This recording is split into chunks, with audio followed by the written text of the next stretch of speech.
Now I want to take that key out. I'm just gonna press on the cylinder with one finger, and the second fingers take the key out.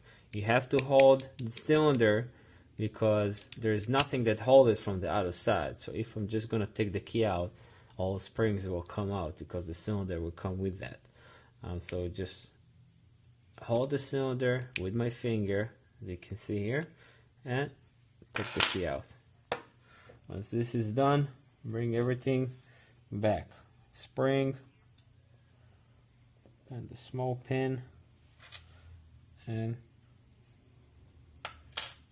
this is built up with like 3 layers. So basically it's 1 layer, and then second layer, and third layer.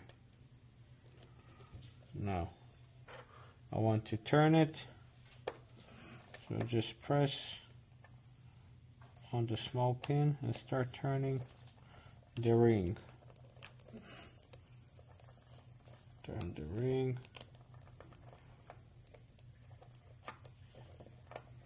This is tricky, just need to be patient, do it slowly, and it will work out.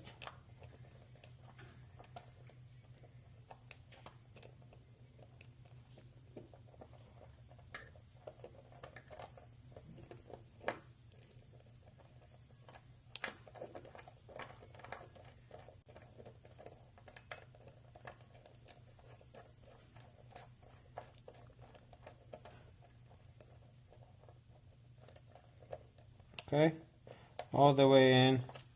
This is hold it, the pin hold the ring. Now I'm checking if the key turns, and then I can take out the key. Perfect, that's good.